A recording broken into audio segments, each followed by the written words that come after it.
And we now come to the next backbench motion, and I'll give the front benches just a few moments to swap over.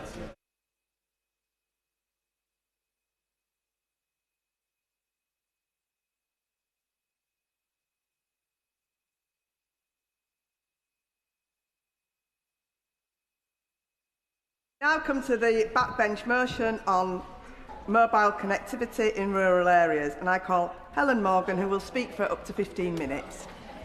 Thank you very much, Madam Deputy Speaker. I'd like to make this House has considered mobile connectivity in rural areas, and I'd like to start by thanking the Backbench Business Committee for granting time to hold this vital debate, and also for granting a second opportunity because it had to be postponed earlier in this since Christmas because of overrunning government business.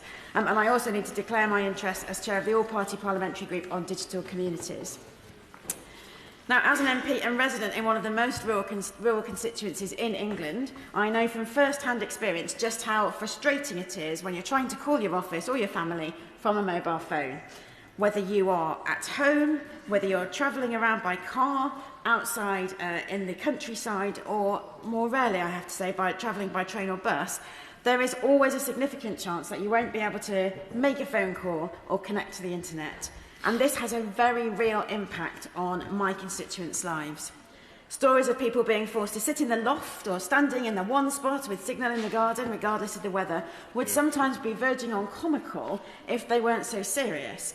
Because when you are waiting for your GP to call you, or for your disabled daughter to tell you that they've made it to work okay, or you're in your 90s and you've been left without power or heating, this situation is not funny at all.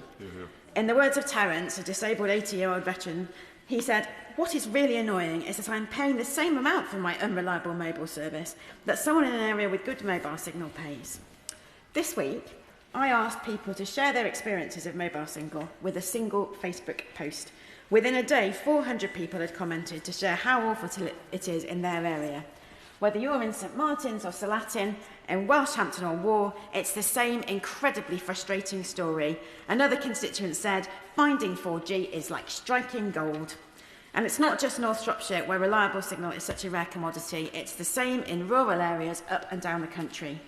Elderly residents in sheltered accommodation are forced into digital isolation, out of contact with their families. Others have forked out for the privilege of playing provider bingo, as another constituent explains. Our adult daughter has a disability and learning issues, so having a good signal is imperative to us.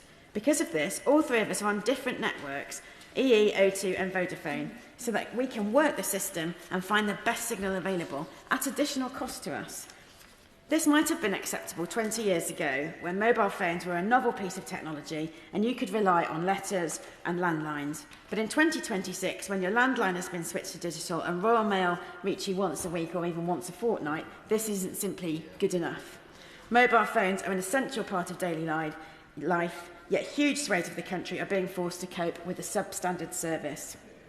Not only do people have to put up with awful coverage, they have to put up with being gaslighted by the companies who tell them that their signal is just fine. One of the biggest issues that comes up time and time again, both as the MP for North Shropshire and chair of the APPG on digital communities, is the often false mapping data provided by the industry to Ofcom.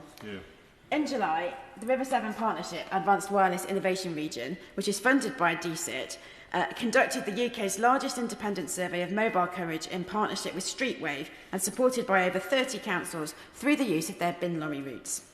That report confirmed the significant difference between Ofcom's view of the mobile network capability and the real-world experience that those of us in rural areas endure. If we look at areas without good voice capability from at least one of the 4 network operators, Ofcom stated that this applied to 1.45% of geographical areas, while the River Severn Partnership showed it's 15.33% of postcodes, and that's a huge difference. I will give way to the Honourable I'm Gentleman. grateful to the Honourable lady giving way, my fellow Shropshire MP. Part of my constituency, as she will know, used to be her constituency, and she will also know that there are lots of small rural businesses that really rely on connectivity, not just broadband, but cellular connectivity and being able to take and make telephone calls. So would she support me in my call, which I've previously done with the Minister, to ensure that Ofcom require greater transparency and greater integrity in the data that the mobile companies are providing to all of our constituents, and more importantly, that Ofcom are more robust and will take action when they think that data is not as accurate as it could be. Well, the honourable gentleman and indeed my constituency neighbour makes an extremely good point, and the quality of that data is critical, and one of the recommendations of the APPG has made is exactly that point, to ensure that data is reliable and that Ofcom can challenge it where they know it's inadequate. So we had this huge difference of areas without good voice capability. Ofcom says Streetwave's findings are disputed because of the methodology that they used, but the experience of those of us who live in rural areas suggests that it's Ofcom that are wrong. It's no good telling people their service is good when their own phone is telling them it isn't. Unless Ofcom establishes clear requirements to define the quality of services that networks must deliver, how can we ensure real regulatory accountability? Put simply, Ofcom and the government must do more, and I welcome the government's recognition of the need to improve coverage reporting in the stated strategic priorities it published yesterday, but at the moment we don't have the information we need. Now, I don't know about you, Madam Deputy Speaker, but I think people in rural areas are generally sick to death of being told to believe they've never had it so good, discounting their own daily experience. Last year, Ofcom increased the accuracy of its mapping data by zoning in on smaller areas. However, if network operators don't have accurate data about the areas that need improvement, and we think that they don't, then investment is unlikely to be made in the areas of greatest need. The Shared Rural Network Initiative, which has delivered, I will have to say, no noticeable improvement in my area, involved the then 4 mobile network operators spending £500 million of their money to end partial not spots, based on the Ofcom data that has now been superseded and that we all suspect is a bit on the dodgy side. Now, EE, which is obviously the same company as BT and Openreach, already had an extensive network of mobile masts, and it met its obligations in advance of the June 2024 deadline for the Shared Rural Network, while other operators experienced delays. Now, some of the causes are difficult to overcome. It's difficult to get planning permission for a new mast. There's a lack of planning resource in local authorities. There are logistical challenges of building masts in remote and rural areas, and there are issues over access to land. But another part of the problem was that EE didn't share access to its masts because it failed to reach agreement with the other mobile network operators. Now, that was a commercial negotiation into which I don't have insight, but the reality is that better coverage could have been achieved simply through effective equipment sharing. My Access to Telecommunications Bill looked to fix this by requiring telecommunications companies to share their equipment and penalising them if they do not, and in areas where they didn't, to require people to be able to roam between networks, as we're all familiar with if we travel abroad to Europe. Now, this was... I will. I'm grateful to her for giving way, because it's on this point about EU and access to masts. It would be wrong, I think, to let this moment pass without reflecting on the fact that EE have the network of masts that they have because of significant public money being invested, because they got the contract for the emergency services network. Doesn't that impose on them a duty to do something more than merely a commercial negotiation in relation to other companies?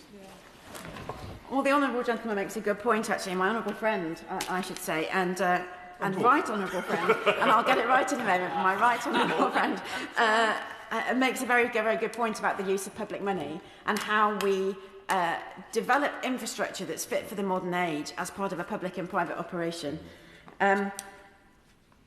So rural roaming is where I was getting to, and this was opposed by the industry, but these measures were recommended by the Aphra Select Committee in its report in 2019, and I'm still convinced that if government is serious about enabling economic growth in rural areas, it should explore this option. My constituent, Rob Paul, a consultant with vast experience of rural telecoms projects, suggests that robustly enforced financial penalties are the only things that operators will respond to, and after years of being let down, I would disagree with him. Now, turning to the digital switchover, mobile phones have been cited as the default backup option in a power cut once the copper landline network is switched off, which it has been over most of the UK now. This is hugely concerning if your area is prone to extensive power cuts in winter storms. Because we're rural, our power is not put back online as a priority, and while backup batteries for routers will last for a couple of hours, maybe up to 12, people in remote parts of North Shropshire are sometimes left without power for several days. Now, if you're at home on your own in the dark and frightened, you might want to be able to call someone other than the emergency services in the event of a power cut. So it's crucial that people can access their mobile phone and have a reliable signal, whoever they are, when the power is down. One 90-year-old constituent told me that she purchased a phone due to concern about the digital switchover and wanted to ensure that she was still able to make calls in the event of a power cut. But the mobile connection in her village of Knockin is so bad that she was never once able to use the phone, and when she asked the EE to end the contract, they required £293 to release her.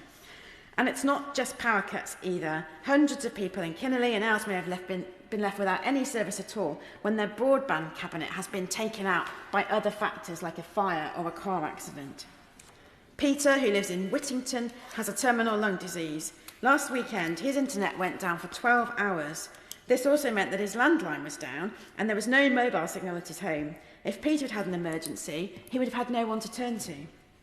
Improving rural phone signal wouldn't just help vulnerable individuals, it would help local businesses, grow the economy and help our health and social care system.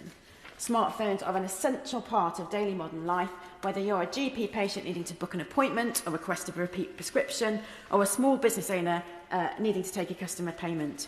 I've spoken to countless elderly people who struggle to access key services and heard from farmers, landscape gardeners, taxi drivers and dog groomers whose businesses all suffer due to signal problems. One livestock and arable farmer told me, "I cannot express strongly enough how frustrating it is farming in the modern world. It is depressing the amount of time wasted walking around the yard trying to get a small signal to answer the phone. If someone gets injured, there's no way of contacting the emergency services or for other help, and vast sums have to be spent to help tractor GPS systems navigate the inconsistent signal." I will. I'm grateful to the Honourable Lady, and I congratulate her on moving this very important debate. So I represent a rural area like hers in Lincolnshire, and it's really appalling in some wold villages in deep valleys. There's no mobile connection, and of course all the red telephone boxes are being closed, and it's a tremendous struggle to persuade BT to keep them open. So I wonder whether we could do more work with councils like West Lindsey on their voucher scheme and Project Gigabyte to try and really get into those last hard-to-reach areas, and can we encourage the government through this debate to put resources into helping district councils like West Lindsey?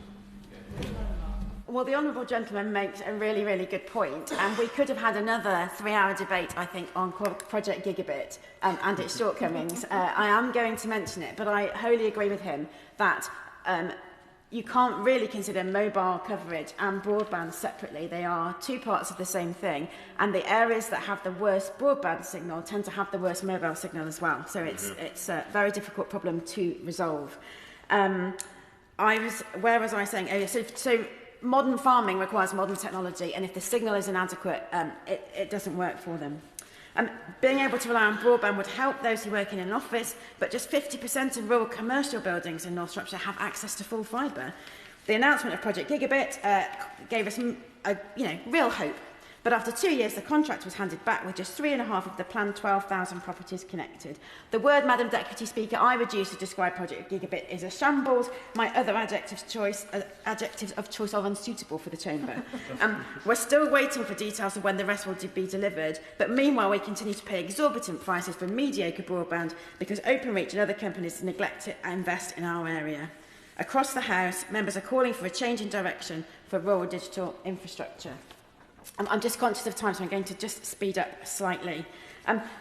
Essentially, gaps in mobile and broadband coverage threaten to undermine national ambitions, and my report from the APPG on digital communities highlights how coordinated action to address these challenges and unlock the full potential of the UK's digital infrastructure is crucial for rural areas, but it's also crucial for growth in the rest of the UK as well. Successive governments have failed to grasp it.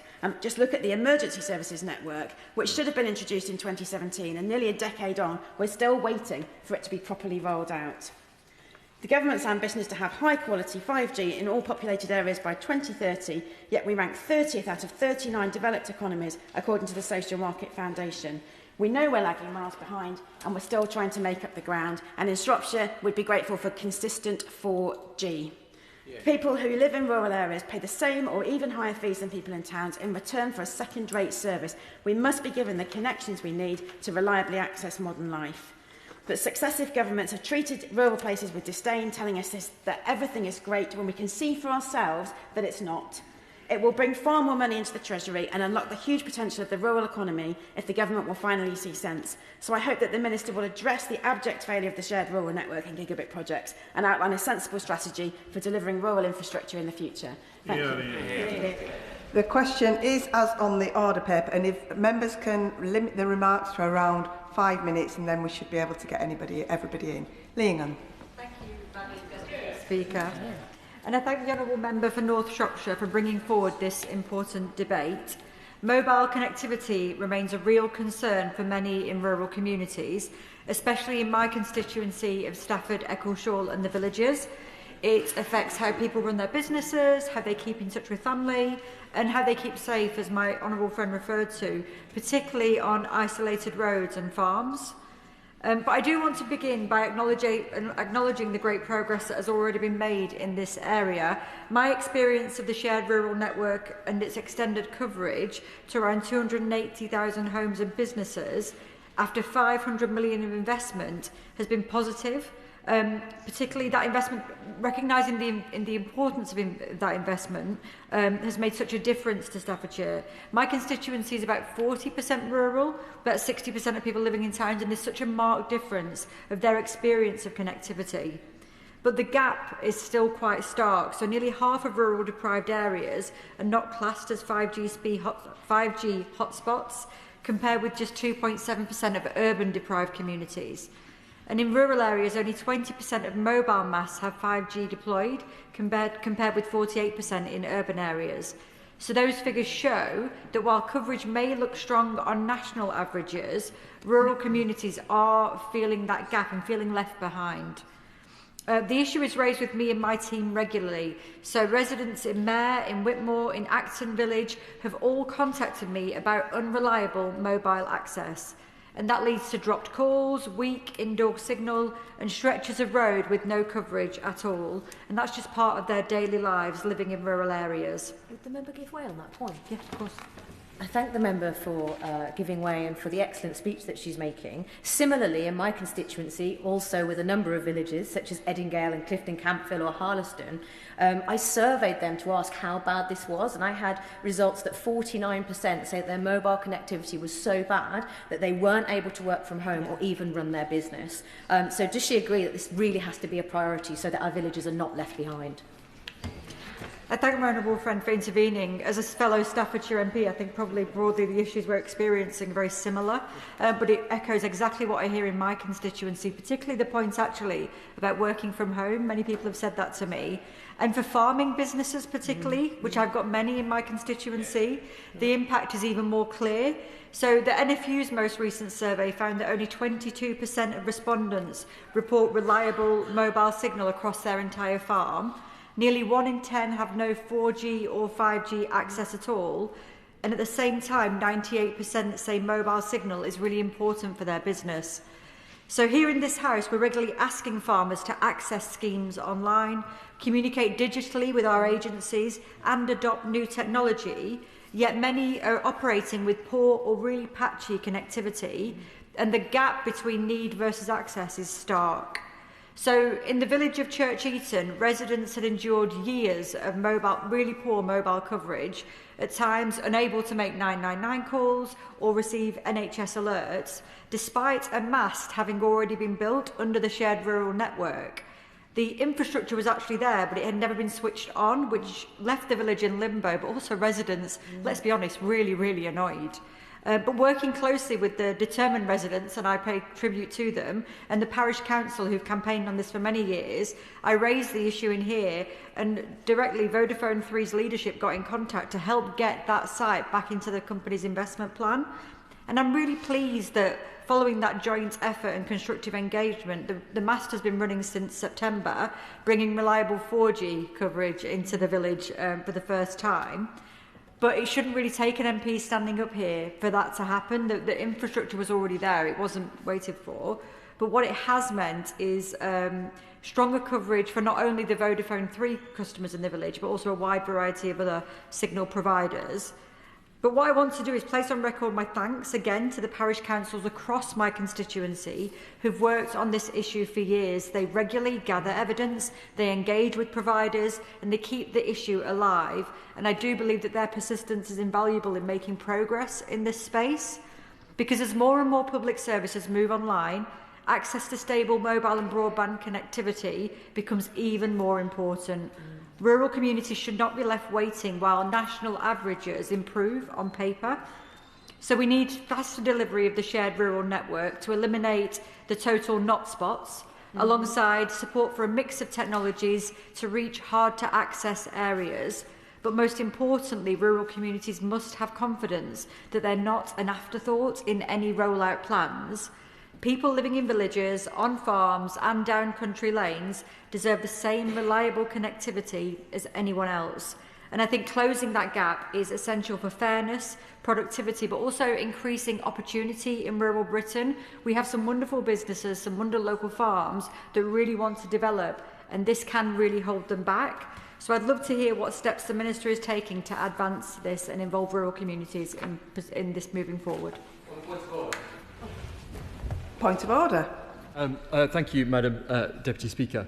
For the last 18 months, the Government has been sitting on the guidance relating to gender questioning children in schools, a very controversial subject, which the Government has been saying is coming and coming and coming.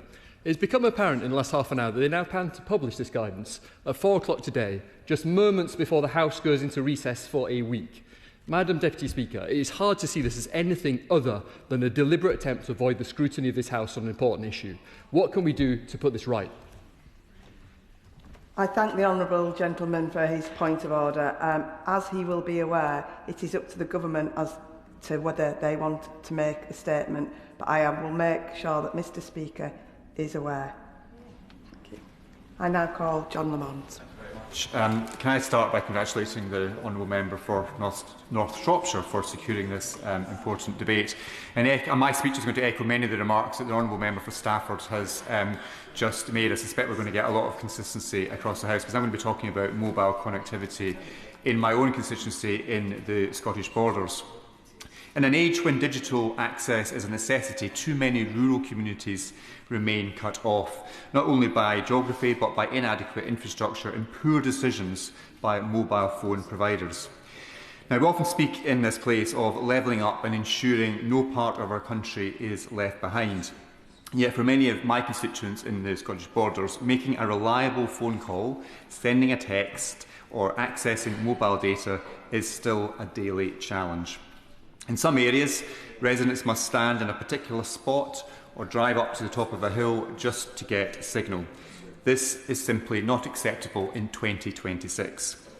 Connectivity is about far more than convenience. It's about safety, economic resilience, and tackling rural isolation.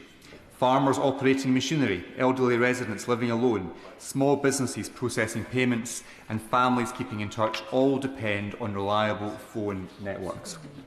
When that signal fails, the consequences can be serious. Rural communities already face longer journeys to hospitals and fewer local services.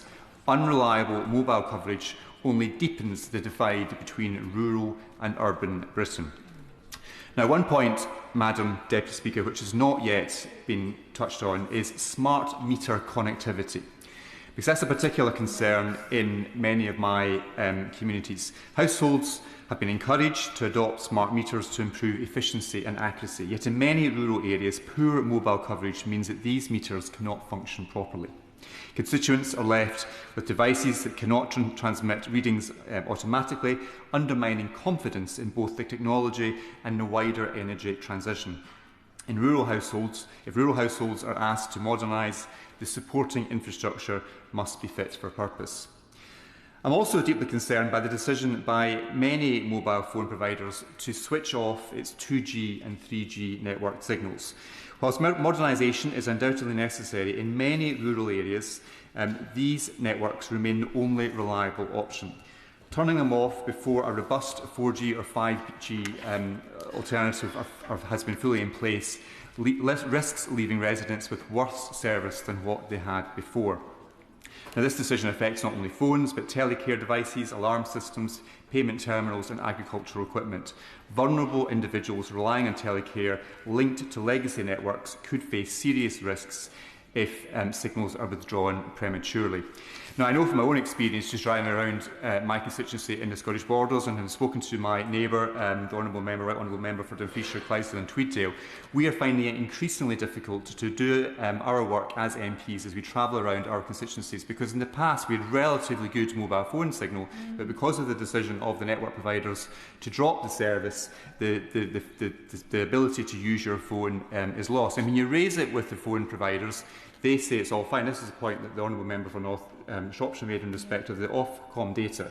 They, I believe, look at the phone, they say the e-signal, and for them that is sufficient. But to make a phone call or to access your emails or to do any basic functions on your phone, the e-signal is just simply not sufficient. Similarly, when I do my weekly commute from Berwick-upon-Tweed station down to King's Cross along the East Coast Main Line, in the past I used to have a very good signal for the duration of the journey. Now I only get usable signal, which I think is a key point, usable signal, not the signal which appears in your phone which seems to satisfy Ofcom. I can only get usable signal when I'm in the centre of Newcastle station, the centre of York station, or as I approach London. Everywhere else in between, unless I can get LNER Wi-Fi, I cannot use my phone effectively. So to conclude, telecom companies have commercial interests, but they also have responsibilities to our constituents. So I urge the Government to engage closely with providers to ensure no community is left without reliable service as networks evolve. The shared rural network is welcome, but delivery must be accelerated in the Scottish Borders, across Scotland and in all parts of rural Britain. Rural Britain does not seek special treatment, only fair treatment. Reliable connectivity is essential to economic growth, public services and community life. If we are to build a truly connected United Kingdom, rural connectivity must be a priority, not an afterthought. Thank you. Jayne Kirkham. Thank you, Madam Deputy Speaker. Mobile coverage in my constituency is not good at the best of times. Although we are frequently told by the big four network providers that they have 99% 4G coverage in the UK, including in my own constituency, this doesn't ring true to anyone who, like me, is from Cornwall and therefore knows what it's like to struggle to get signal regularly. Hear, hear. Where there's 5G coverage, it's often from a single provider, and not one premises has 5G coverage from all four providers. Last year, Which and OpenSignal produced a mobile network quality map for the year using real-world data from people's actual phones, and then assigned each postcode a score. In TR4, which covers places like Chasewater, Trispan, St Erm in my constituency, it ranked the second worst for network quality, with a consistent 4 or 5G signal just 57% of the time. That is sadly not at all surprising. As a rural part of the world, we've often struggled with connectivity. This impacts rural businesses in particular, as the member for Stafford pointed out, including farms who still experience poor mobile and broadband service. The NFU showed just 33% of farming businesses have access to fibre, while only 22% report reliable mobile signal across their farm. This is despite the fact that now access to support schemes like sustainable farming incentives and communication with the Rural Payments Agency is increasingly online, so digital is even more important to farmers than ever before. Mobile coverage in my constituency failed spectacularly last month when Storm Goretti struck Cornwall, triggering a rare Met Office red warning with gusts of about 100 miles an hour. The storm caused widespread power outages and brought down over 1,000 trees, leaving many people completely cut off with no internet and poor mobile phone signal. The new digital landlines that replaced the old copper networks did not work without power, and Ofcom's rules require only 1 hour of battery backup for vulnerable customers, which is completely inadequate. This meant that for days, and in some cases weeks, large parts of Cornwall were disconnected from the outside world, with no means of accessing information or getting assistance. For many, this was very frightening and showed how, in some circumstances, mobile connectivity really could be life or death. The loss of telecommunications and poor signal made it harder for responders to identify and support vulnerable residents. Unlike the national grid, Openreach relied on people contacting their service provider to say they were offline, which wasn't sufficient in a context where many residents had no internet or phone signal, and this wasn't helped by the fact that the providers generally display quite minimal customer service, and it was possible to get through to human beings in many cases. There was then another layer of delay while the provider reported to Openreach, who had no map of which areas were offline. Will my honourable friend give way? I will. Just on that point. My honourable friend is making a very powerful point about the role of Openreach in this scenario. And one of the things that I've held for some time is that the role of Openreach is equivalent to the electricity distribution network operator. Now, whilst we all pay our bills to an electricity company, it is the distribution network who is responsible for getting our power back on. But in Openreach's case, they delegate that to the individual service providers. And I do think Openreach need to do more in this regard to look after the customers who are affected in these instances. I do agree with the honourable member, and it is the case that the civil contingencies framework, although mobile providers are a Category 2 respondent, they don't have the duties, responsibilities and powers that, say, National Grid or Water do. So there is an argument there for changing that, a really strong argument. Furthermore, the storm exposed the fact that most mobile masts don't have backup generators or meaningful battery reserves, making them highly vulnerable to power loss. This contrasts with those expectations placed on water and electricity companies, which operate under established resilience duties. Telecoms providers are arguably just as essential, and the civil contingencies framework should start to reflect that reality in practice, not just in statutes. We need stronger requirements and powers for comms providers in emergency situations, and Ofcom need the teeth to enforce them. Storm Goretti demonstrated how dependent communities and responders now are on digital and mobile networks, and it showed the weakness and lack of resilience of those networks in rural places like Cornwall. Private Eye pointed out an Ofcom technical report from last year noted that 2/3 of the population, roughly, would be able to make emergency calls in the case of a power outage of under an hour. By the 6-hour mark, that number was redacted and described as being far fewer. As extreme weather becomes more frequent, it's absolutely crucial that rural areas are better connected. The deadline for nationwide 5G coverage has been pushed back to 2032, but communities like mine cannot wait as these severe weather experiences become more and more. The Minister has indicated that places like Cornwall could be pilot areas for emergency resilience measures, and I very much look forward to that work beginning as soon as possible. Charlotte Kane. Thank you, Madam Speaker. I'd like to congratulate my honourable friend, the member for North Shropshire, for securing this important debate. And I echo much of what she said in her speech, indeed much of what everybody said in their speech. Our two constituencies share many similarities of being of comparable size and population, containing much farmland, but also a scattering of medium-sized settlements. In my case, this includes the city of Ely, home to over 20,000 residents. According to Ofcom's coverage maps, the entire city is covered by all mobile network operators with at least good outdoor coverage. Given such confidence, I would like to invite Ofcom to Ely, where I will challenge them to catch even a single bar of mobile signal from the city centre. They will be sorely disappointed.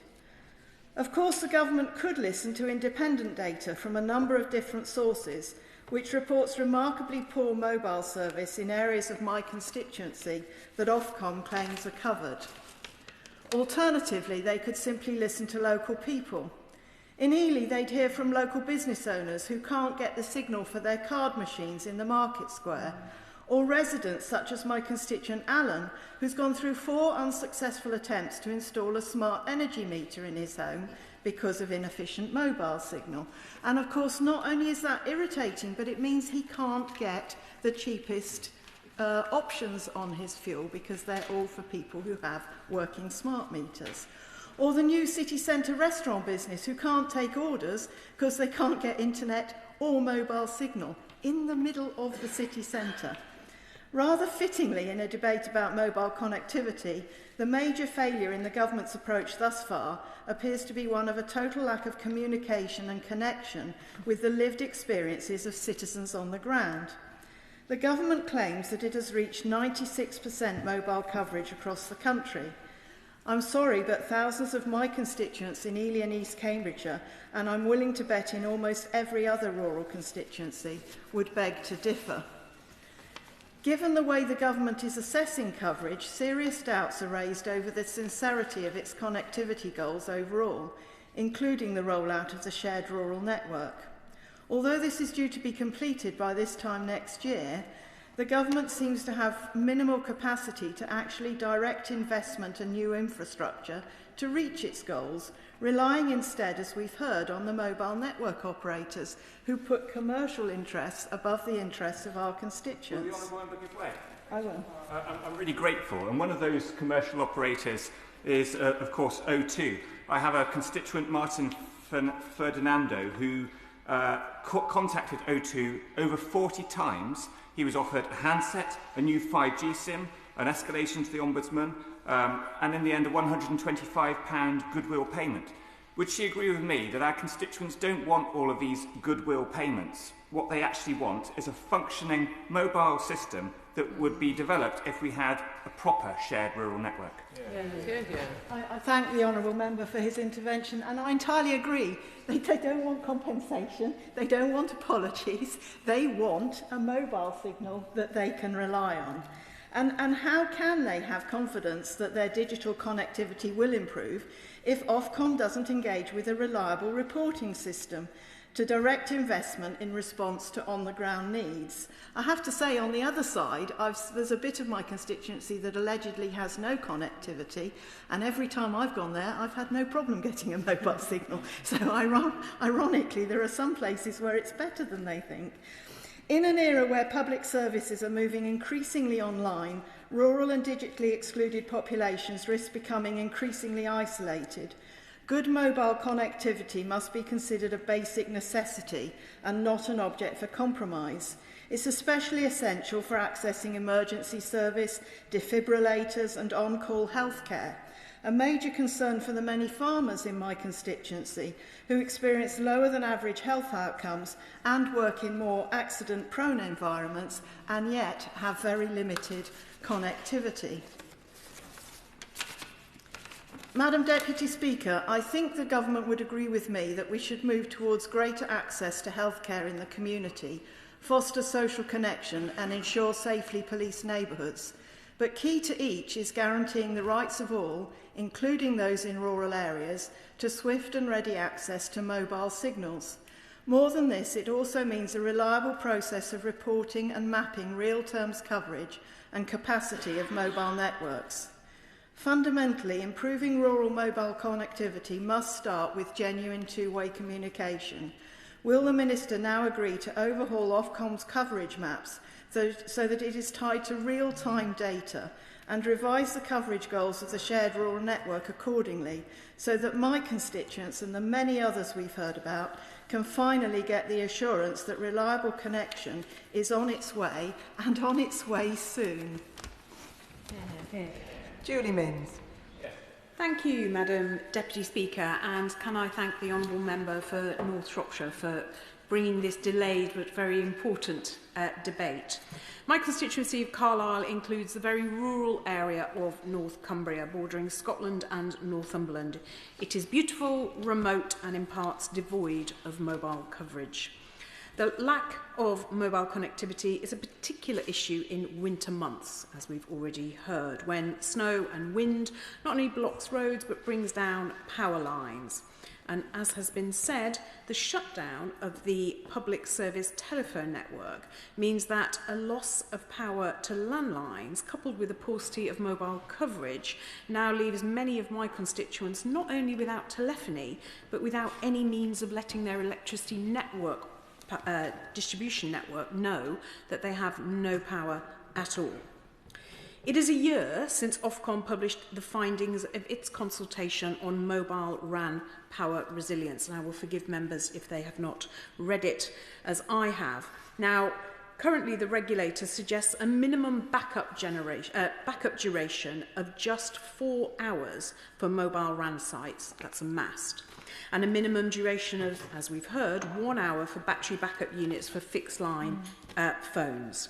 However, last year, a power cut that affected the village of Caerfyrddin, which sits on the border of my constituency and that of the Honourable Member for Berwickshire, Roxburgh and Selkirk, lasted for 5 days. Now, I think a sensible and proportionate solution to this problem would be for Ofcom to require mobile networks to maintain a small fleet of electricity generators that could be used to power masts until the electricity grid can be repaired. And I would welcome the Minister's thoughts on this point and an assurance that he will press Ofcom to go further on the issue of RAN resilience. I'd now like to turn to the factors that determine the ability of mobile network operators to improve and maintain coverage. The first is network investment, the second is planning policy, and the third is spectrum availability. Now, the first is principally a matter for shareholders. However, the government clearly has a role in creating the right conditions for investment, safeguarding competition, and removing the policy barriers that exist to network expansion, which brings me to the second factor, planning policy. And I would strongly urge the Minister to engage constructively with Mobile UK on reform of both permitted development rights and the notice to quit regime, which can see mobile operators forced from sites before a new site can be built. And that just leaves me with the third factor, spectrum, a subject I take an unusual interest in, having witnessed firsthand the contrasting approaches and consequences of that of the Blair and Cameron governments. The UK's 3G spectrum auction in 2000 was designed not only to inject competition into the mobile market by reserving a licence for a new entrant, but to create a level playing field by preventing the incumbent networks from using their existing spectrum for 3G services. The effect was to create a level playing field and a competitive market for 3G services, the result being that the UK became the first country in the world to deploy a commercial 3G network, prices fell, innovation grew, and new services were spawned. Now, as take-up grew, more spectrum had to become available for 3G and 4G services. However, simply allowing the 4 networks who had legacy spectrum to reuse it for 3G services would not only give them a competitive advantage over the newer entrant, it would also distort competition between the incumbent networks who held different spectrum frequencies. And different frequencies mean different capabilities. In particular, lower frequency spectrum is essential to getting coverage in rural areas. The then Labour government solution was to direct the regulator to take back the legacy spectrum and reallocate it so as to maintain a level playing field and maximise competition. Yeah. Unfortunately, the 2010 election intervened before the legislation to direct Ofcom could pass, and in January 2011, the Cameron government allowed the incumbent networks to use their 2G spectrum, creating, in the words of the new entrant, a competitive distortion, one that has, I would argue, driven the consolidation we have seen in the market over the last decade, weakened competitive pressure on the networks to expand their coverage, particularly in rural areas, and left the taxpayer to pick up the tab for a market failure that was entirely avoidable. I would therefore, in conclusion, urge the Minister, in matters of spectrum, to be more Blair and less Camborne, and ensure that this government has a spectrum policy that supports the competitive mobile market that benefits every corner and field of our country. Mims Davies. Thank you, Madam Deputy Speaker. And may I thank you and Mr Speaker for allowing me to contribute in this important debate which affects so many of my constituents. And may I also thank the member for North Shropshire for the opening of the debate and re-securing this Backbench Business Committee debate, which matters so much to us all. May I echo many of the sentiments from the honourable member for my friend from Berwickshire, Roxburgh and Selkirk. I felt like he was reading my speech, but the bit that I thought was particularly interesting was that my constituency is between 30 and 60 miles away from Westminster, which sums up, I think, some of the challenges that we all feel in this area. Of course, my area, East Grinstead, Uckfield and the villages, has many very rural areas, parts of Havers Heath and parts of Burgess Hill as well. And mobile connectivity is a major issue that people write to me about and raise with me in person in and around the constituency. And it gives me a very sad moment to tell you that since my boundary changes, I have had to leave one of my longest relationships I've ever had, very sadly, before Valentine's Day, and that was with Vodafone, because it was failing. Yes, I walked out because I'm afraid connectivity, particularly where there has been new housing, has been absolutely dire. I've said to my family, friends and colleagues, don't bother to call, you won't get through. And so I'm a bit embarrassed to say, he knows who he is, I recently semi-kidnapped one of Vodafone 3's parliamentary affairs gentlemen to drive them around my constituency to showcase where the usage, the signal usage versus what they've got on the maps and what they sell people in the shops simply does not match. Now, throughout 2025, Madam Deputy Speaker, I met with mobile providers, ran a constituent survey, and I'm very grateful for all who contributed. Around 90% said that when they completed the survey, they had a complete lack of service. And some people saying, 132 in numbers, said they rarely and never have a signal. Most affected in my constituency, chronic knock spots of Horsted, Keynes, Fairwalk, Maresfield and the wider Ashdown Forest and Wivelsfield and Isfield. People in this area said, I never have a signal. My visitors are surprised there is no decent signal in 2025. We never get one. It's a constant complaint both to them and then they pass it on to their providers. Now, I do represent a rural Sussex constituency, but there are more urban areas.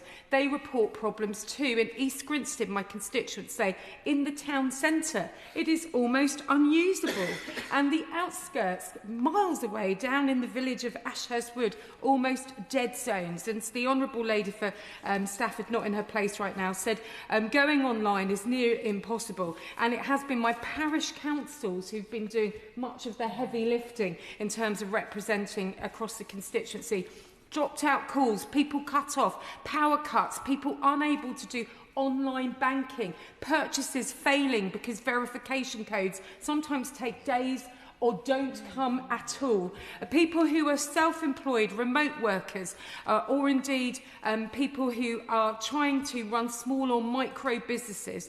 These are vital challenges for a large number of my businesses. 77 local businesses said they have severe disruption. This is regularly, Madam Deputy Speaker. If we want growth and to support jobs and get the economy going, this is clear infrastructure. It's an economic issue and it is also a public safety issue. In that event of a power cut, people can't rely on Wi-Fi calling. It's serious, it endangers life, and I absolutely agree on the smart meter failings. And just before I conclude, one most recent grievous issue I had is a recent office move with BT Openreach. It took me 1 month to finally get connection from those guys.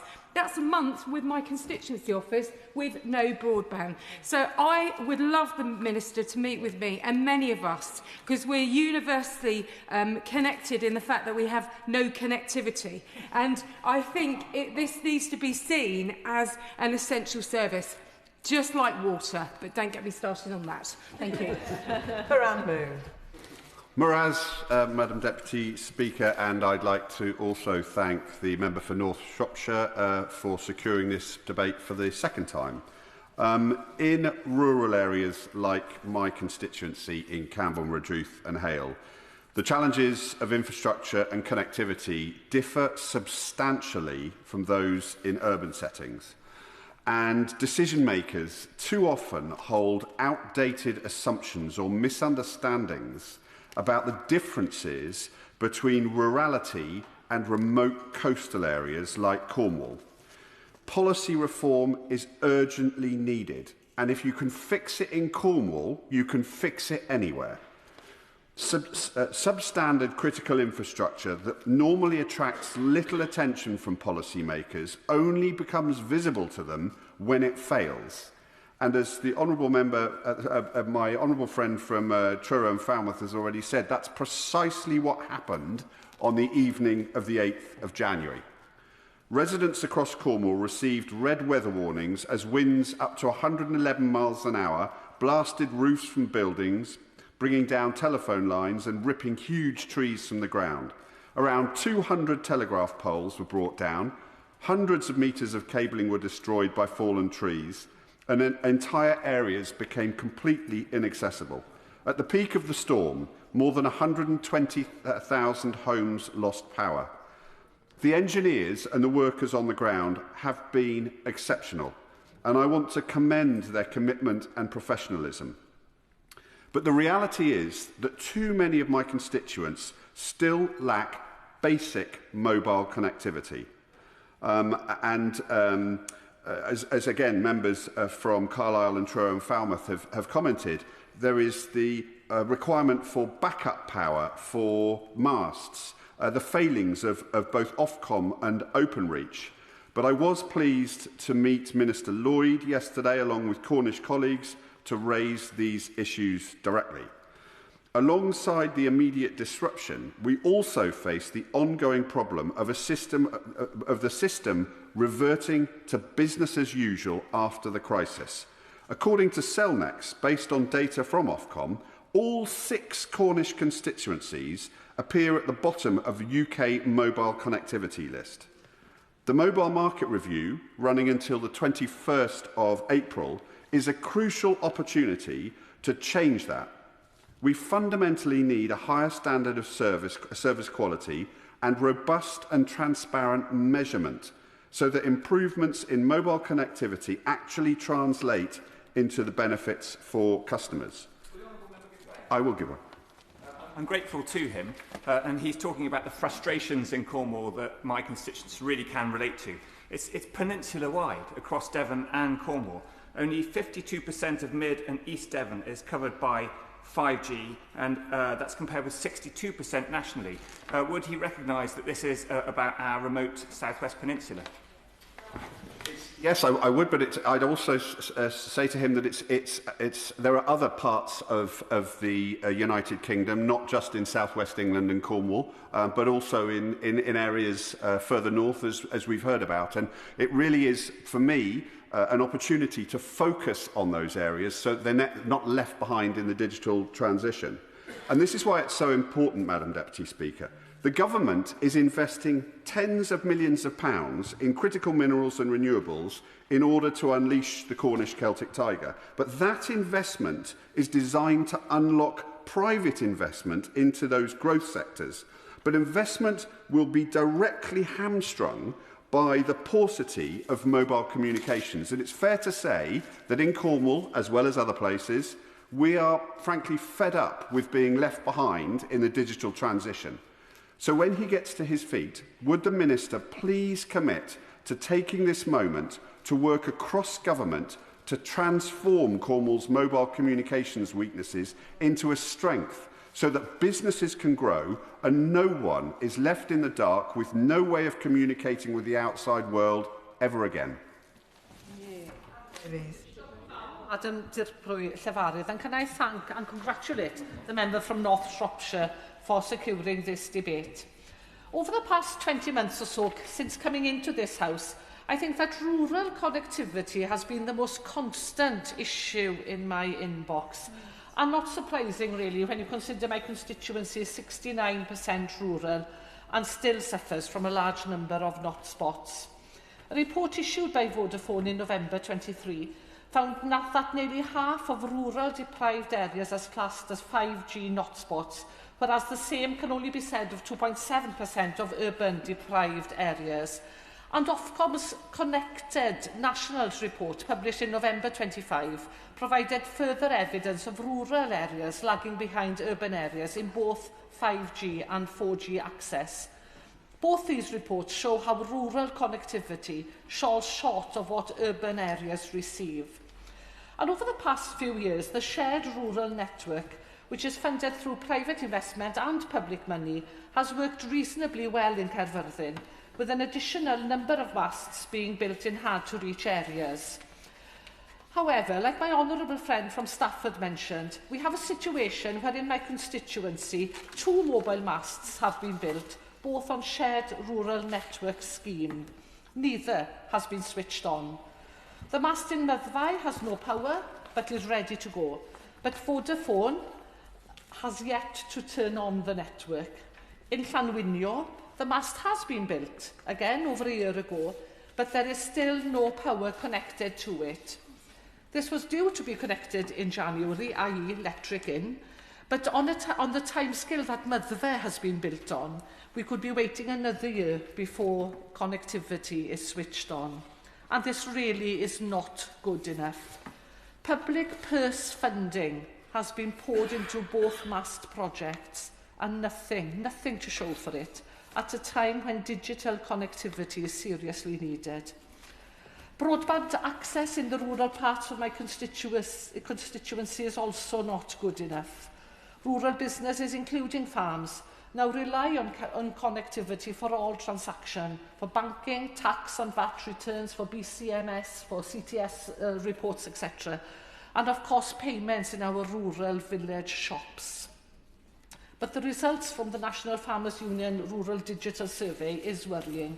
And as has been mentioned, 21% of respondents have broadband speeds less than 10 megabits compared to the national average of less than 1%, and 22 report reliable mobile signal across their entire farms. You know, this is just not good enough. So rural homes and businesses need to be able to have contact to emergency services as and when needed. And we found that during Storm Dara, which was far worse for us than any of the recent storms that have come, the digitalisation of our telecommunication systems meant that the networks failed. And although batteries do help, businesses, according to one of my constituents just last week, are not eligible for these, and only domestic dwellings can have battery backups. So people were left with no means of communication, unable to reach emergency services, and this is unacceptable. We must ensure that when public money is spent on upgrading networks, they must be switched on. They must work for the communities in which they are built. And my final point, Madam Llefarydd, is that Caerfyrddin includes some of the hardest to reach homes, as we have properties tucked deep into valleys or are set in extremely remote locations. In these areas, it is much harder for traditional masts to provide reliable coverage, no matter how many are built. And that's why it's essential that a satellite solution is available and affordable for all the households that will otherwise be left behind. Starlink currently charges around £75 per month for network coverage, and this isn't affordable for many of my constituents. I hope that in the next year or so, competition will mean that this becomes cheaper and other companies can provide that service. But whatever systems communities use and constituents use, it must work. It must be reliable. It must be affordable, especially when public money has been used in good faith. Yeah. Bradley Thomas. Thank you, Madam Deputy Speaker. And I congratulate the member for North Shropshire on being persistent and finally securing this very important debate. There are few phrases in modern Britain that I think ring as hollow as the phrase world-class connectivity. And speaking plainly, rural mobile phone connectivity in this country, it's not merely patchy, Madam Deputy Speaker, it's not merely inconsistent. In some places it's so poor that the advertised service literally bears no resemblance to reality. And there are areas where actual service levels are hundreds of times worse than advertised. Hundreds. That is not a rounding error. That is not the result of momentary network congestion. That's the difference between promise and performance, which is so vast that it would be comic if it wasn't so economically corrosive. So take Worcestershire, for example. It's a rural county, lots of villages, small towns, industrious small businesses, farms, villages, where the coverage map glows reassuringly in bright corporate colours, but the lived reality is far too often just a single bar if you stand at the upstairs window, facing north, holding your phone aloft like some kind of digital divining rod. And we've heard already about the River Severn partnership in Worcestershire was a beneficiary of this, where quite innovatively local councils stuck these gadgets on the bin lorries that went up and down every single road, particularly the rural roads, and realised probably what we all suspect, how terrible this service is. There are parts of Worcestershire where the mobile phone signal is around 900 times worse than what the mobile phone operators claim it to be. Now, we could forgive the odd dropped call. After all, rural topography presents challenges. Hills exist. Trees are inconveniently organic. What cannot be forgiven, though, is the persistent gulf between what is claimed and what's delivered. And it's the same with broadband. We hear broadband providers advertise speeds of up to 80 megabits per second, but the reality of what many of my constituents experience is very different. These advertised figures are very much the realm of fiction. And this is not just anecdotal grumbling from the shires. The National Farmers Union, their survey has painted a sobering picture. 21% of respondents report that broadband speeds under 10 megabits per second, that's under 10 in 2026. And this is at a time when a single video could devour bandwidth instantly. What my constituents want is the ability to consume data and to be able to make voice calls at the same time. I cannot stress how sick and tired I am of hearing from mobile phone companies that everyone's just consuming data. Constituents living in rural areas in particular are increasingly reliant, as the traditional telephone service is switched off, on the ability to make voice calls, Madam Deputy Speaker. And the lived reality of what this means, well, it means that a business in rural Worcestershire that's attempting to submit, might be mandatory forms online to a regulator or placing an order, they have to drive to the nearest town to do so. It means that businesses can't reliably place orders, they can't process card payments. Online banking, as banks are closing in our towns and villages and people are shifting or being pushed towards more online digital services, it's crucial that we have the mobile connectivity to back this up. And if I can say so, there is a little bit of cultural condescension at work as well. Rural Britain is far too frequently romanticised as being just a place of bucolic tranquility. It is that, but rural Britain demands parity with urban Britain at the same time. What does that mean? It means we just want a reliable mobile phone signal where we can drive down the road without it cutting out on a very short journey, or the ability to have certainty that if you need to receive a call from a loved one or a relative, or perhaps a GP, that call will come through. What do we see? Coverage maps. They've been drawn with a particularly optimistic crayon. And the problem with advertised speeds being hundreds of times better than reality is not merely technical, because it does erode trust.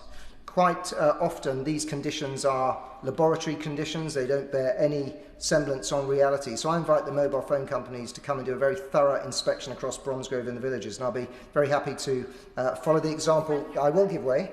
I thank my honourable friend for giving way, and I concur with every word he is saying, particularly around challenges around national parks as well, where connectivity could be more difficult. If I may just take him back to callbacks from GPs, where GPs are working remotely or differently and flexibly. This is a real problem for anyone, but particularly if you miss that set call in a rural area, and this is very serious.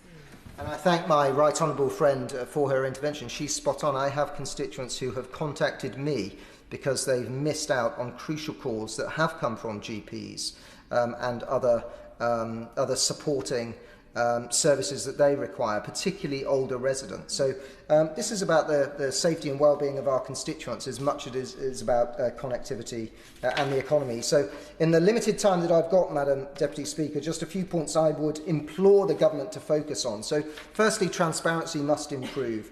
That means bolstering regulatory requirements for the mobile phone companies to advertise speeds that are realistic and not just theoretical based on laboratory conditions. Then the point around geographic coverage. This is not just population coverage, but geographic coverage. That must carry greater regulatory weight. Britain is not composed solely of cities. Land matters, and the people who steward it and rely on these mobile phone connections matter. And that means that the government should give serious consideration to rural roaming. And then finally, infrastructure sharing should be pursued with seriousness to ensure that mobile phone coverage across the country, but particularly across Bromsgrove and the villages, is as robust as it possibly can be. Aphra. Thank you, Madam Deputy Speaker. And can I thank the Honourable Member for North Shropshire, who is also my constituency neighbour, for securing this important debate. From Tilston to Tattenhall and from Acton to Audlam, poor mobile connectivity is all too common across Chester South and Eddisbury. But the House need not take my word for it. Earlier this year, I launched a mobile connectivity survey, and I want to take this opportunity to thank the 544 residents who took the time to complete it. Madam Deputy Speaker, it is vital to get the real experiences of people living and working in Chester South and Eddisbury, because as we've heard from other members today, all too often the level of coverage that Ofcom and the mobile network operators claim exists does not reflect the reality. Ofcom gives statistics based on modelling, not on the ground evidence. It doesn't differentiate between 4G and 5G coverage, and crucially, they don't test network capacity. In my mobile survey, I asked constituents on a scale of 1 to 10, where 1 is very poor and 10 is excellent, to rate different aspects of their mobile service. The average score for both the signal to make and receive calls and the average reliability for calls was just 3 out of 10. The ability to stream or download larger files scored even lower, and many shared their experiences of poor levels of signal and data, making it impossible to even download messages or emails.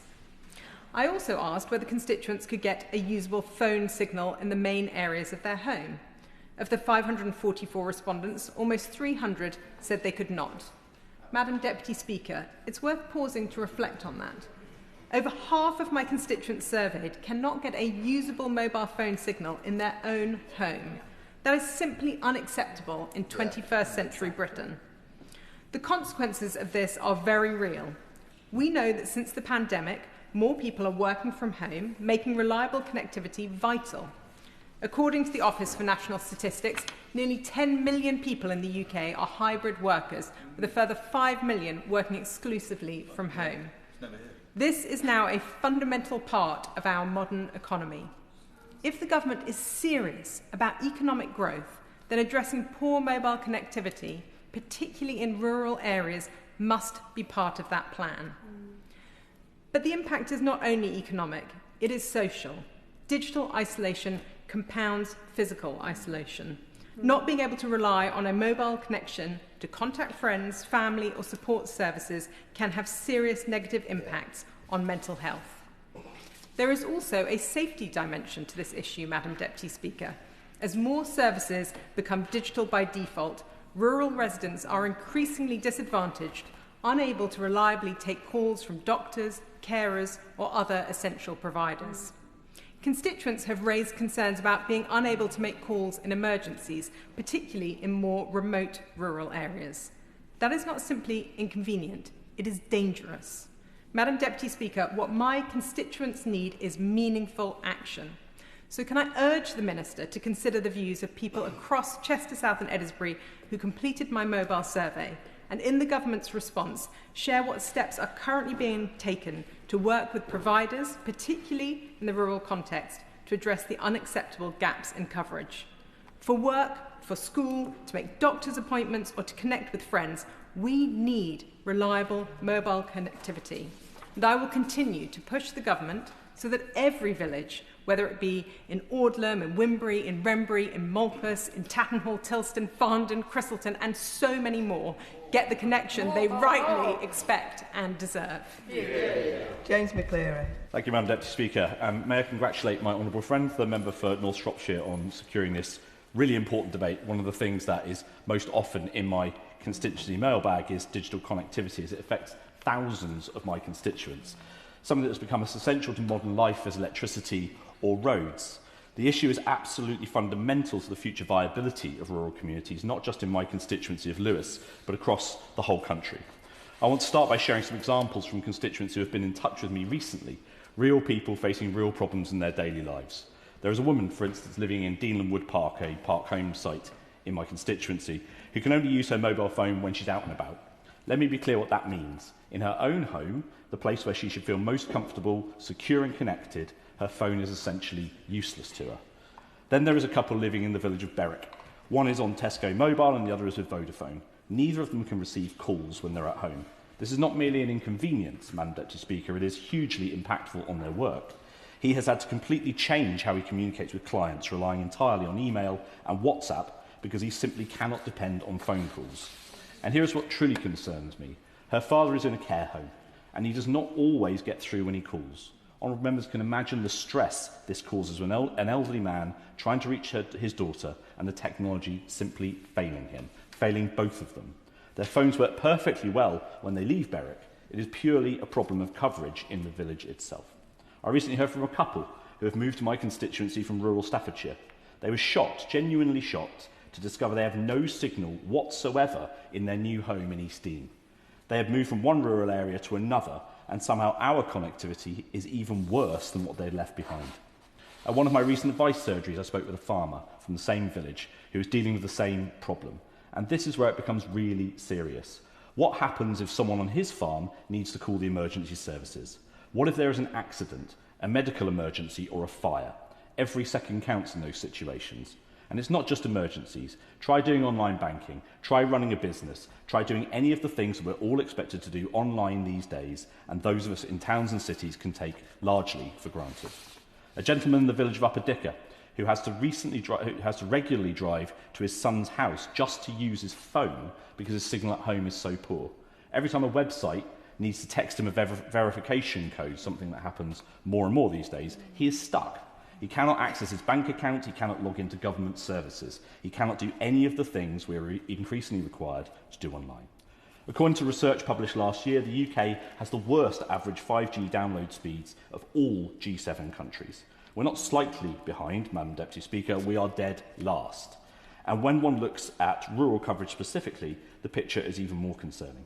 Only 69% of rural areas in the UK receive 4G coverage, or at least alleged to receive 4G coverage from the four major mobile network providers. Not 5G, 4G, technology that is already years old, and we're at just 69%. So much of what we are told is 3G, 4G or 5G is actually also mislabelled. The signal bars on your phone can be deeply misleading. You might see full bars and assume everything is fine, but try to make a call or load a web page and suddenly realise those bars do not mean what you thought they meant.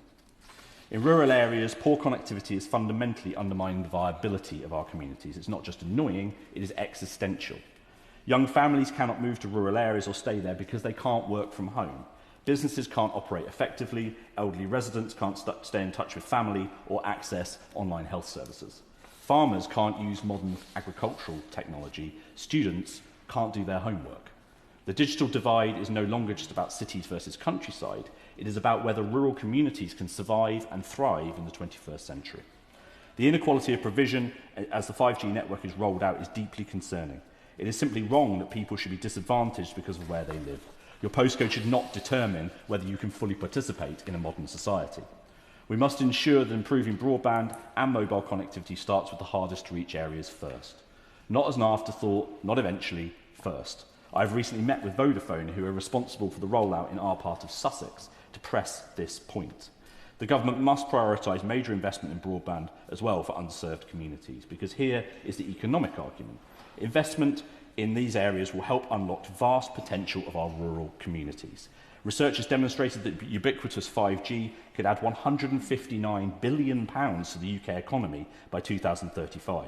That is not just money for telecoms companies, that is businesses in our rural communities operating more effectively.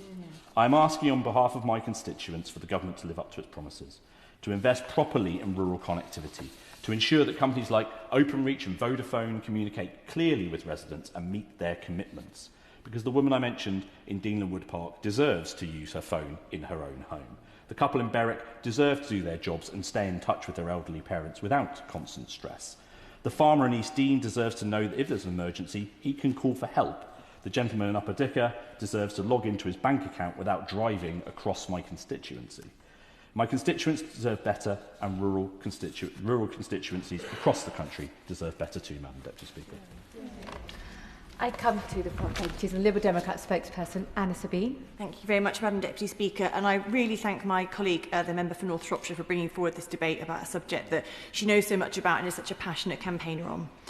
Rural areas are too often the last in the queue when it comes to decent mobile internet connectivity. I certainly receive many emails, although not as many as I probably would if they were better connected, calls and letters from constituents who tell me how woeful mobile connectivity is in parts of Frumeney, Somerset.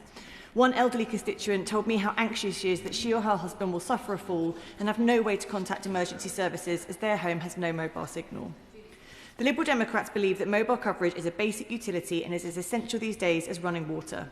People need mobile connectivity when they're travelling, working, running businesses or responding to emergencies. Yet for too long, government targets have not been ambitious enough and have been based on connecting households directly rather than on geographic coverage.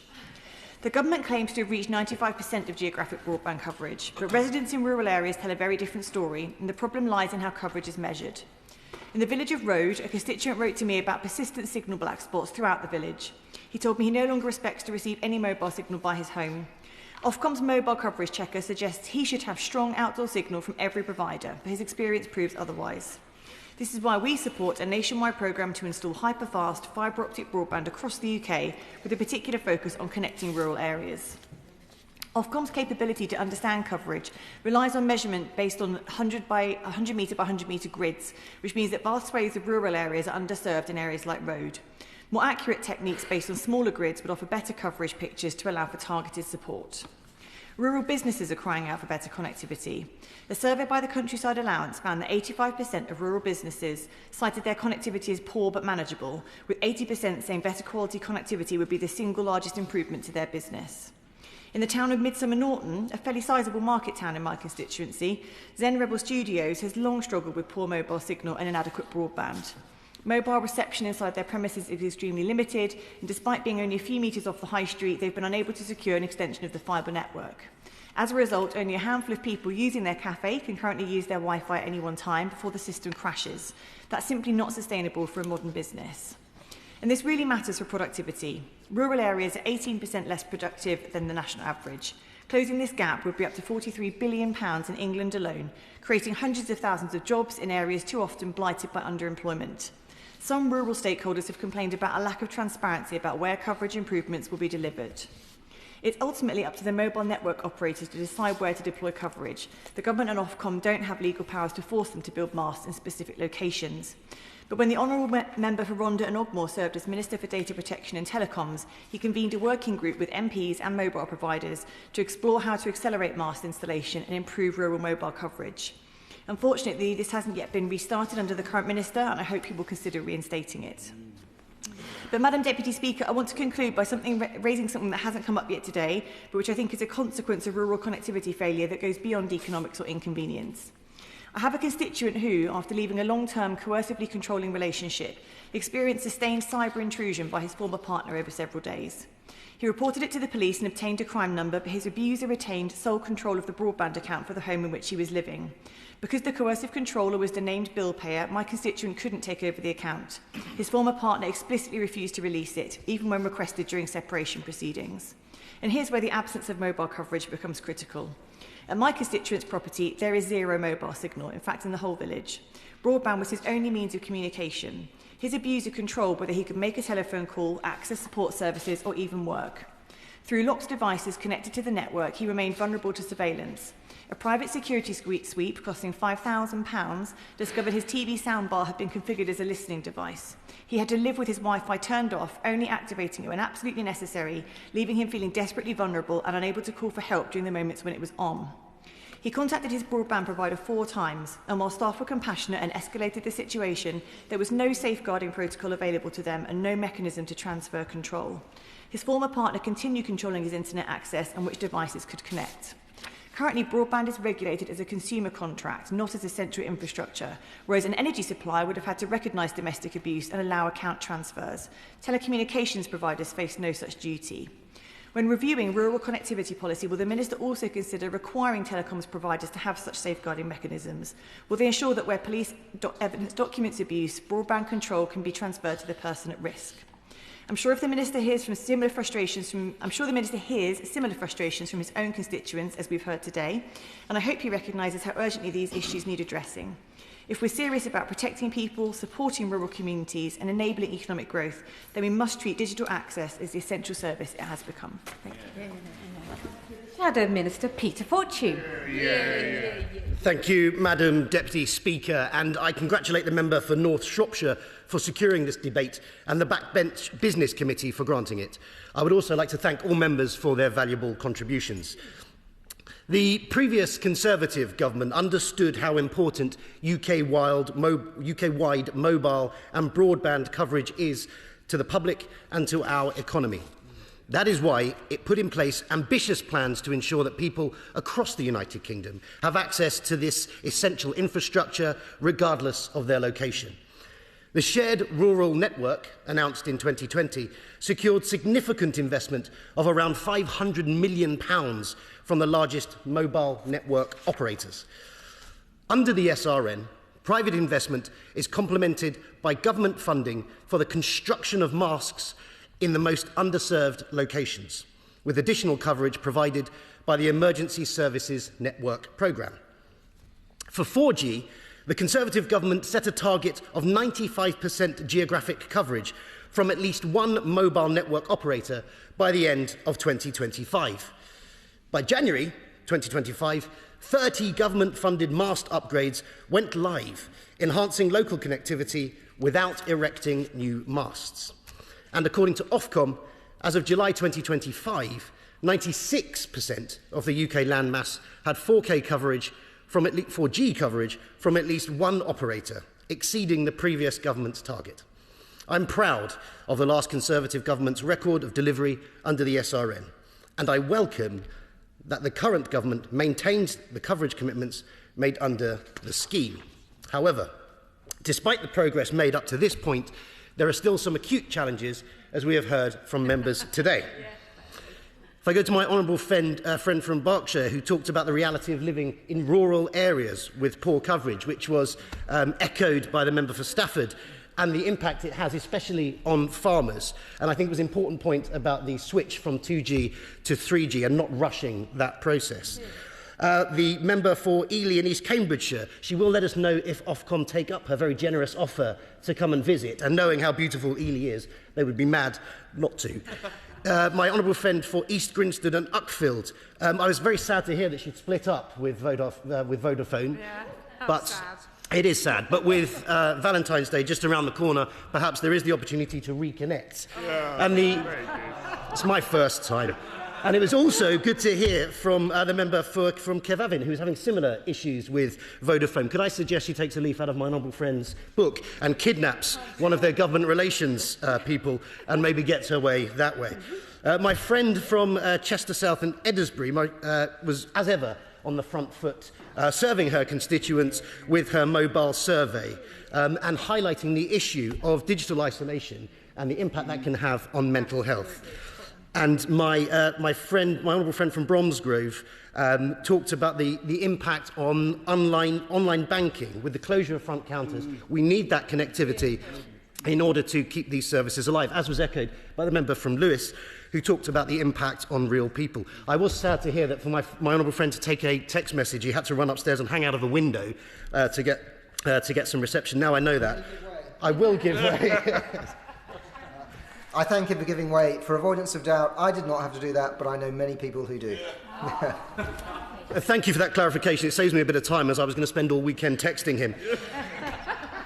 So we've heard real issues about how mobile phone connectivity is impacting people. Based on commercial mapping of 113 local council areas across the UK, EE offers acceptable coverage in only 69% of the UK, Vodafone 61%, O2 50% and 3 38%. Now, I know the previous minister engaged with Ofcom on improving data collection standards to get a more accurate picture of 4G coverage. This resulted in Ofcom launching its online coverage checker in June 2025, incorporating some improvements. The urgency of ensuring that everyone has reliable mobile phone coverage is becoming ever more pressing as public services are increasingly digitised. The last government recognised the need to tackle non-commercial barriers to the rollout of digital infrastructure by amending planning legislation. However, as planning is a devolved matter, standards are not consistent across the 4 nations. So I would ask, what discussions has the Minister had with his counterparts in the devolved administrations on this matter? On 5G rollout, the Conservative government set a target of nationwide coverage of standalone 5G to all populated areas of the UK by 2030. The development of this infrastructure has been market-led, with commercial investment having achieved 5G coverage from at least one operator over approximately 65% of the UK landmass. In December, the government launched its call for evidence on reforming planning rules to accelerate deployment of digital infrastructure. The call for evidence is due to end on the 26th of February. Given the urgency of this matter, when does the Minister expect to be able to update the House on the outcome of the call for evidence and the government's proposals for planning reform? Touching briefly on broadband, I welcome the publication of the draft statement of strategic priorities yesterday and know that businesses will appreciate the clarity that this has provided. The continuation of the Conservatives' commitment to competition is welcome, and it is important that as the telecoms market consolidates and the CMA watches over this process, that competition is actively upheld to reduce consumer costs and continue improving services. There is clearly cross-party agreement that we need to do more to ensure rural areas have improved connectivity. And I hope that the Minister will engage constructively with all members who have contributed to achieve this. I call the Minister, Kanishka Narayan. Minister. Thank you, Madam Deputy Speaker. And can I foremost start by thanking the Honourable Member for North Shropshire for securing this debate on mobile connectivity in rural areas, and all honourable members for their insightful contributions. Whilst I'm representing my honourable friend in the other place, the Minister for Digital Economy, I feel the pain described by many honourable members personally too, representing a rural constituency. And can I, in that context, particularly thank my honourable friends for Stafford, the members for Stafford and Truro and Falmouth, as well as the honourable members for Berwickshire and Caerfyrddin for their representations on behalf of farmers and agricultural communities who I know face a particular challenge, as well as the honourable members for Bromsgrove, Chester South and Edisbury, as well as Lewis, for talking about not just the maintenance of bucolic beauty, but parity and economic opportunity too, as well as the honourable member, the Liberal Democrat spokesperson, who raised a very concerning case in particular about coercive control through the use of connectivity as well. I would encourage her to write to the department, and I'd be keen on following up on that particular point. And finally, also my honourable friend for Camborne and Redruth, who shares the feature of both rurality and remoteness in coastal communities that I feel the cause of very personally too. I would also congratulate the honourable member for North Shropshire, because I know, along with the other members of the Digital Communities All-Party Parliamentary Group, I have valued their detailed report published in January, providing valuable insights and recommendations on this topic. Madam Deputy Speaker, it is well understood across the House that the access to high-quality, reliable and secure digital connectivity is essential to day-to-day life, with many services now requiring online presence. It is not only important for consumers, for businesses in every sector of the UK economy, which increasingly depend on fixed and mobile networks in some way. From taking card payments to managing businesses online, digital connectivity is central. The focus of this debate is on mobile connectivity. The government has an ambition for all populated areas, including rural communities, to have access to higher quality standalone 5G by 2030. Whilst standalone 5G is already available outside 83% of premises across the UK, I acknowledge that we need to go much further. Operators are starting to line investment and delivery plans with the ambition that we have set out as a government. As a result of their merger, Vodafone 3 have committed to investing $11 billion in their 5G network over the 10-year period following completion of the merger. Progress against this will be monitored at regular intervals by Ofcom. BT and Virgin Media O2 have set out similarly significant investment plans in their networks, both aligning with the government's standalone 5G coverage ambition. To ensure, I'm happy to give way. To the Minister. Does the Minister acknowledge there are issues with the data that's being provided by both the telecom companies and Ofcom? Because I think we've all shared experiences in the Chamber today where we are produced with maps from Vodafone or EE or whoever, which apparently have demonstrate good coverage within our respective constituencies, but on the ground that coverage just isn't there. So is the Minister challenging the providers on their data? I thank the honourable member for raising the point, and I will absolutely come to that question because I recognise the gap between the aggregate picture and the felt experience on the ground very much. Returning to the question of aggregate investment, Madam Deputy Speaker, to ensure that investment delivers coverage improvements for communities right across the UK, including in rural areas, we continue to work to identify and address barriers to deployment where it is practical to do so. In that context, can I firstly respond to my honourable friend, the member for Carlisle, who brings very significant depth of experience on this particular question. I share not her expertise and experience, but certainly her enthusiasm on the question of spectrum. As a undergraduate student, the global example of the last Labour government and auction design on the question of 3G spectrum was very much part of my curriculum, and in that spirit I hope very much to take her advice and continue the spirit of Labour, not that of both the last Conservative government and the Liberal Democrats who were complicit in the auction challenges of that government. The focus on investment includes implementing the remaining provisions of the Product Security and Telecommunications Infrastructure Act 2022. And again, to my honourable friend, the member for Carlisle, I confirm that we are, as a government, considering where planning rules can be relaxed to support the deployment of mobile infrastructure. The Shadow Minister mentioned the call for evidence due to close on the 26th of February, and in the usual spirit, I confirm to him a prompt statement in the House, but I'm afraid not a specific date on this occasion. On the subject of the reporting of mobile coverage, members across the House are totally right to highlight issues with accuracy in some cases. I feel the depth of their frustration very personally on this question too, and whilst I could not condone the honourable member for East Grinstead's semi-kidnapping experience, she has my particular sympathies for her pre-Valentine's breakup with Vodafone. Accurate coverage data, Madam Deputy Speaker, is essential for consumers. It allows the conduct of more informed decisions on which operators provide the best level of service for life, work and travel. I'm very happy to give way. Very kind and generous. Ofcom.org.uk is the way to report poor signal in your area. Enter a postcode, select a provider and then provide coverage and feedback if you can get signal. And that is the irony of many of us driving around rural areas to try and give that feedback. Hence, very kindly Parliamentary Affairs from Vodafone being actively kidnapped to drive around to find the experience versus the reality. Just put that firmly on the record with the Minister. And the police. I confirm to the honourable member there's no sense of judgment on this side as to the conduct of her particular cause. Government, Madam Deputy Speaker, continues to work with Ofcom to improve the accuracy of reported mobile coverage, building on the launch of their Map Your Mobile tool in June of last year. And I was glad to see honourable members recognise that this is reflected in the draft statement of strategic priorities for telecoms, spectrum and post, which government laid in Parliament yesterday. It will remain a firm priority for the government, and I will make sure to represent the concerns raised today with my honourable friend, the Minister for Digital Economy. More accurate coverage data also allows us to understand coverage gaps, and addressing these gaps requires investment by the mobile network operators.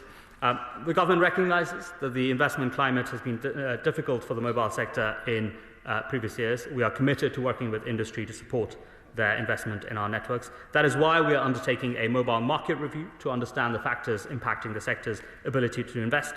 And the recent Digital Communities APPG report calls, I know, for an independent review of the digital connectivity landscape. The mobile market review and the accompanying call for evidence launched on Tuesday will enable the government to consider what more we can do to support the sector too. Through the call for evidence, we're looking to gather views on the quality of mobile service and level of coverage required to harness the full benefits of standalone 5G, as well as where our ambitions on standalone 5G should go further still. As members will be aware, as part of our work with industry yesterday, the Chancellor and the Secretary of State chaired a roundtable with CEOs of major UK telecoms firms to discuss investment challenges, as well as agreeing to the Telecoms Consumer Charter, which looks to strengthen transparency, to empower consumers, as well as improve support for those struggling to pay. Moving to the provision of reliable 4G connectivity, I know it is essential to many.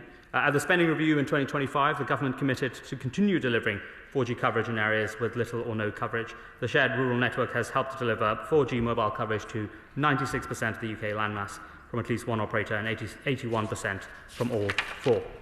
The publicly funded elements of the shared rural network will continue to deliver improved coverage up to January 2027, with over 100 masts already delivered, delivering new coverage across the UK. Where there is no mobile coverage, we are starting to see some positive developments in the satellite direct-to-device market, and to the point made by the Honourable Member for Caerfyrddin, I would also share her enthusiasm and hope for cost reductions as we have greater competition in that market. The UK is taking a very pioneering step in enabling direct-to-device connectivity, moving ahead of European counterparts to unlock connectivity as well as growth across remote parts of the UK. These developments have the potential to increase the resilience of our services, provide a backup for crucial ones, as well as should territorial networks face disruption.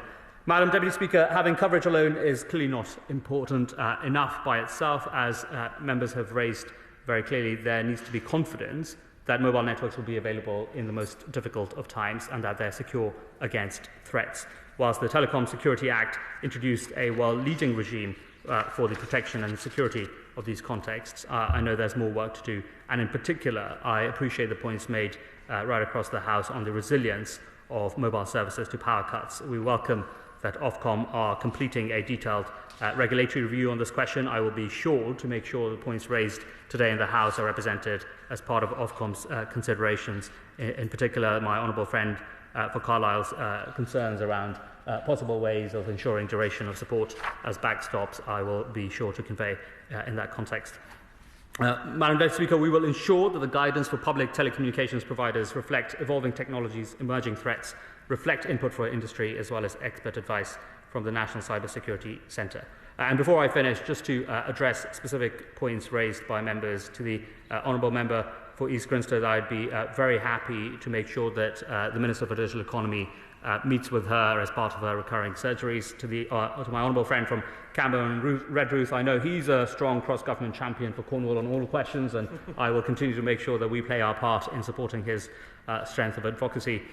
To the Honourable Member for Caerfyrddin, I would say that there are 3 Home Office masts in her patch, 2 of them already activated as part of the shared rural network, and so on the particular concern she raised on Home Office mast, I'd be very happy to engage with her through correspondence should she wish to raise that question. To the Honourable Member for Berwickshire, who raised the point, as well as my Honourable friend for Carlisle, on 2G, 3G switch off, whilst the expectation is that operators will provide broadly equivalent levels of coverage after switching off 2G, I have heard the concerns that he has made and will make sure that both the Minister and, as a consequence, the regulator are very focused on the complete delivery of that aspiration. And finally, I am conscious that the Honourable Member for Berwickshire also raised the question around smart meters, as well as the Honourable Member for East Grinstead. The Data Communications Company is obligated under the conditions of its licence to provide smart meter network coverage to at least 99.25% of premises across Great Britain.